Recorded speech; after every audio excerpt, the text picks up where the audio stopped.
Bonsoir tout le monde. Hier, j'ai fini ça. Blacklist saison 7. Alors, la base, hein, on en a déjà parlé sur Lock and Key. On n'en a pas parlé sur Lucifer, parce que Lucifer, ça va, j'ai réussi à raccrocher les bouts rapidement. Là, pareil. Blacklist, deux épisodes. Enfin, le dernier épisode de la saison 6 plus deux épisodes de la saison 7. Et j'avais toujours pas raccroché les wagons. Bon, bref, c'est marrant. Enfin, ça me fait. Voilà, cette partie-là me fait rigoler. Quand j'oublie les concepts de base de programmation, métier que j'ai fait pendant 25 ans, quand j'oublie, je sais pas, enfin, voilà, là ça me gave, mais là, bon, je peux revoir un film à 3 ans d'écart, je me rappelle pas, j'ai l'impression de le voir pour la première fois, donc c'est cool. Blacklist saison 7, alors, moi j'aime bien, de base j'aime bien Blacklist. Moi j'ai démarré Blacklist parce que on m'a dit que dedans il y avait James Spader. Et puis on dit ouais, James Spader, bah, le mec qui a fait comment ça s'appelle, le mec qui a fait Dr Jackson dans le film Stargate. Ouais, ouais. Et il y a 7 ans, 8 ans maintenant. Attends, ouais, 8 ans parce qu'il y a l'histoire de Covid et compagnie. Il y a 8 ans quand je fais les bandes annonces qui arrivaient, je regardais James Spader, mais il est où? Ah, c'est le vieux gros là. Ah, d'accord. Dans ma tête, il était resté jeune, fin, les cheveux longs, enfin tout ça. Quoi. Et donc, dans la toute première bande-annonce, en plus, il y avait une photo de lui jeune, qui est vraiment une photo de James Spader jeune. Bon, après, quand on le voit aujourd'hui dans Blacklist, quand on regarde bien son regard, ses yeux, son regard, c'est là qu'on le reconnaît. Voilà, je me suis lancé là-dedans pour ça. Puis, du coup, après le premier épisode, j'ai dit, bah, le concept est sympa, tu vois. Puis au fur et à mesure des saisons, je dis, ah, mais le concept est vachement sympa. J'étais content, je suis content de découvrir l'espèce d'univers tentaculaire qu'un mec peut arriver à mettre en place par le crime, par tout ça. Euh, Est-ce que c'est vrai? Est-ce que c'est ne serait-ce que réaliste? Moi, j'ai envie de croire. J'ai envie de croire qu'il existe peut-être une dizaine de personnes comme ça dans le monde, justement, des espèces de dirigeants d'organisations criminelles complètement tentaculaires, dignes des plus grands James Bond ou des choses comme ça. J'ai envie de croire que ça existe. Peut-être mon côté un peu gamin, un peu crédule, un peu candide. Bon, concentrons-nous sur cette saison 7 que je trouve vachement bien faite. Ouais, ouais, vachement bien faite. Alors, si on fait abstraction du sempiternel problème d'Elisabeth, de sa conscience, et je dois choisir entre mon père et ma mère, mais lui je sais que c'est pas vraiment mon père, et du coup je sais pas qui c'est. Ah, puis je découvre que même là-dessus il m'a menti. Bah, mais cocotte, il passe sa vie à mentir à tout le monde, tu crois que tu vas échapper à la règle? Enfin, il y a un moment, le mec, enfin bon. Alors dans le développement de cette saison, c'est très intéressant parce que alors attends, non non non, je spoil rien parce qu'en fait c'est le cliffhanger de la saison 6 qui nous permet de se baser là-dessus. On a ah merde, la mère Katharina Rostova est pas morte en fait. Puis on s'en doutait pas, hein. Non, on s'en doutait pas. Euh, donc du coup, toute la saison porte là-dessus, porte sur la véritable vraie identité de son père. Véritable vrai, hein, je fais exprès hein, parce que c'est oui oui, c'est un style littéraire qui s'appelle je sais plus comment l'utilisation du pléonasme machin. Euh, c'est voilà, ça porte sur ces deux choses-là, je pense. On peut résumer ça comme ça. Euh, je suis un peu hésitant parce qu'en fait, en même temps, je réfléchis, je dis putain, si je leur dis ça, je spoil, si je leur dis ça, je spoil pas. Pour ça, bah, vous avez compris, en fait, vous n'êtes pas con non plus. Euh, la série est toujours aussi bien montée, elle est toujours aussi intéressante, les personnages sont toujours aussi attachants. Euh, si vous l'avez pas encore vu, vous attacherez un petit peu d'importance à merde, comment il s'appelle? Ça y est, j'ai perdu son nom. Euh, L'Israélien. Alors, je vous prie de m'excuser quelques instants. Je vais aller chercher le truc qui va bien, qui s'appelle mon ami Google. Parce que si je vous dis pas son nom, ça va être complètement débile. Alors, on a dit Black liste. Oui, saison 7, je m'en fous si tu veux. La distribution.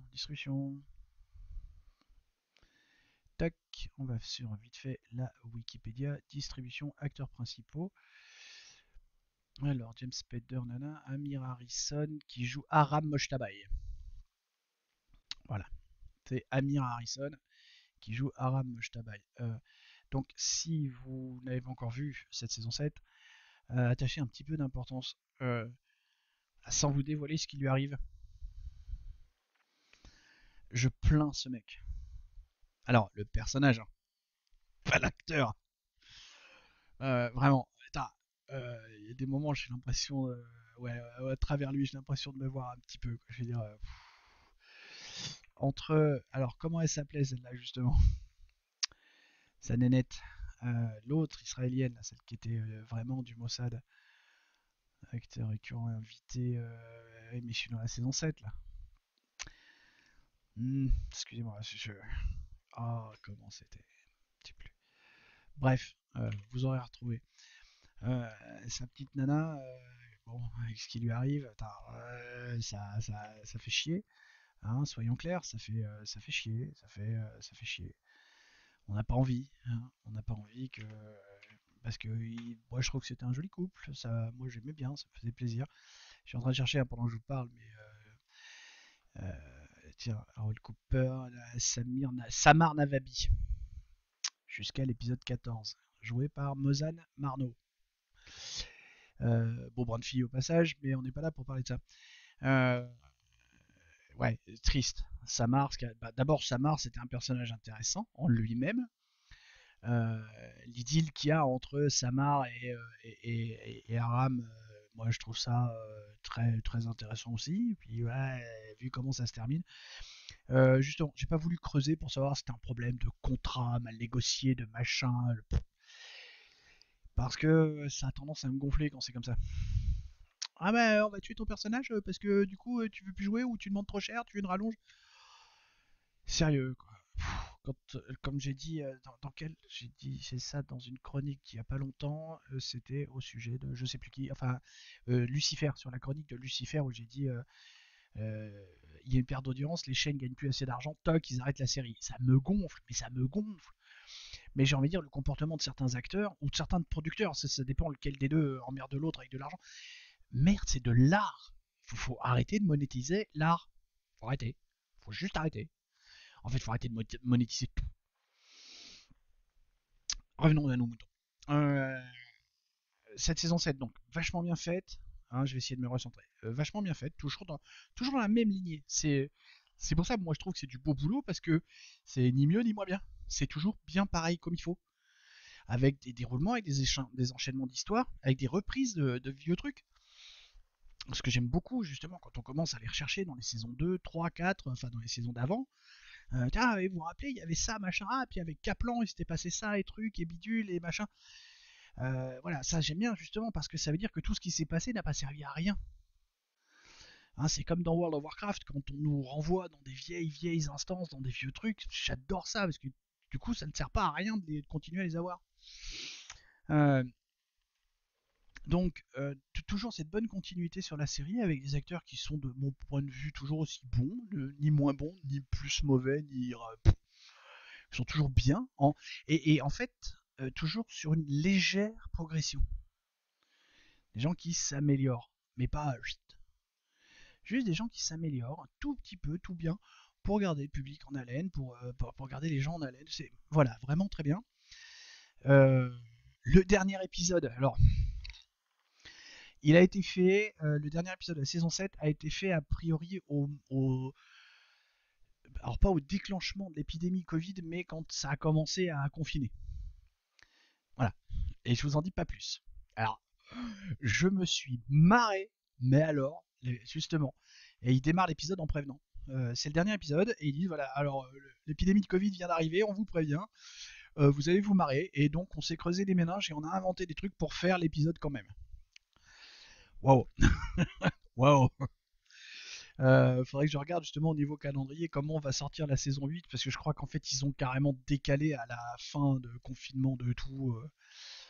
Je sais pas, je sais pas regarder. Je regarderai un jour. Je vous en parlerai peut-être. Avant de faire la chronique, j'en sais rien, on verra. Ouais, tiens, c'est pas con ça.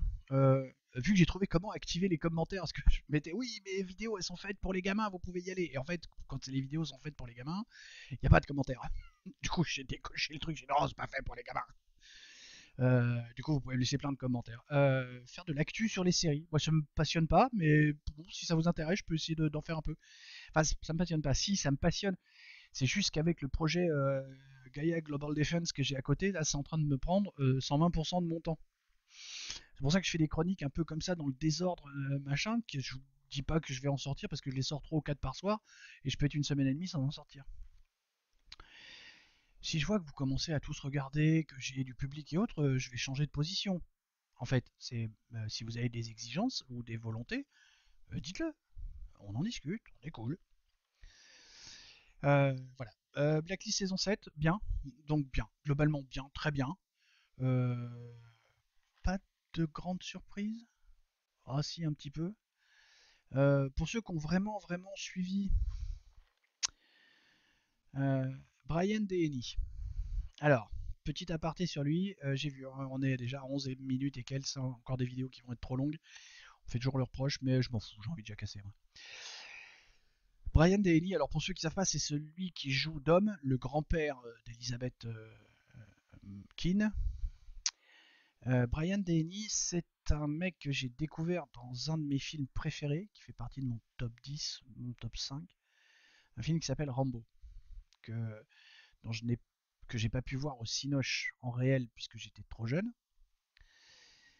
et qui est repassé en rediffusion parce que les cinémas Gaumont où je vais font des rediffusions de films anciens. Enfin oui, oui, films anciens, parce qu'il a quand même 40 balais le film. Et en fait, j'ai pas pu aller le voir parce que j'étais dans le coma.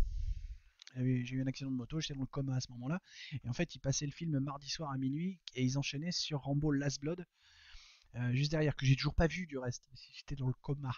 J'avais un mot du médecin du coup. Brian Denny, c'est là-dedans que j'ai découvert. Et ça. Hein, et puis Brian Denny, on le retrouve quelques années plus tard dans Cocoon, voilà, donc gros acteur de Cinoche et de télé. Et en fait, Brian Denny, le rôle de Dom, le personnage de Dom est entre la vie et la mort toute la saison, parce que Brian Denny en fait est mort à cette saison-là. Donc, et en fait, j'ai percuté à la fin quand ils finissent par dire ah non mais il est mort, il se réveillera pas. Voilà. C'est bon, désolé si je vous spoil, hein, mais en même temps, si vous suivez un peu l'actu comme moi, bon, il y a des moments où ça devient logique. C'est aussi pour ça que parfois je suis pas l'actu des séries parce que je dis putain, je vais me spoiler des trucs, ça va pas me plaire. Voilà, ça c'était le truc dont je voulais parler parce que c'est le truc qui m'a un peu blessé, un peu fait chier parce que moi j'aime bien, j'ai toujours aimé la carrière, la façon de jouer de Brian Denny. Bon, c'est comme ça. Ça n'enlève rien au charme de la série. Cette série est toujours, de mon point de vue, une bonne série que je vous recommande. Euh, je vais vous faire une conclusion un peu comme j'ai fait sur la chronique de Lucifer parce que je trouve que c'est intéressant quand on parle de série. Si vous n'avez jamais vu cette série, n'ayez pas peur des 7 saisons de 20 et quelques épisodes parce que en fait il y a 21, 22, 23 en fonction des saisons. N'ayez pas peur de ces grosses séries puisque maintenant on est plus sur des formats 8-10 épisodes, blabla. Ça c'est des formats à l'ancienne. Euh, c'est très bien aussi parce que ça permet de fouiller un univers, de faire des choses très sympas, de s'attacher vraiment, de prendre le temps de s'attacher au personnage euh, de manière plus naturelle que sur des machins où il y a 8 épisodes par saison. Il faut se dépêcher de se mettre dedans parce que on est à peine plongé dedans. Tac, ah merde, c'est la fin de la saison. Oh merde. Euh, donc si vous l'avez jamais vu, allez-y, c'est une bonne série, une bonne idée. Le concept est sympa. Hein, un mec un dirigeant d'une organisation criminelle internationale qui se met à jouer avec dans la cour du FBI. Si vous l'avez arrêté en cours de route, j'ai des vagues idées de fin de saison 2 et fin de saison 5 qui peuvent vous faire arrêter. Moi j'ai envie de dire non, non, non. Alors sauf si vraiment vous avez été réfractaire à ce moment-là, mais sinon non, non, non, reprenez. Euh, et on espère avoir une saison 8 du feu de Dieu. J'ai vu passer des entrefilés comme quoi il y aurait aussi une saison 9 de prévue, donc ça veut dire qu'on a encore le temps de voir des choses. Mais bon, restera à voir. Comme d'habitude, la sacro-sainte thune qui doit être autour, et est-ce que les gens seront toujours au rendez-vous, et est-ce qu'on pourra avoir quelque chose de sympa.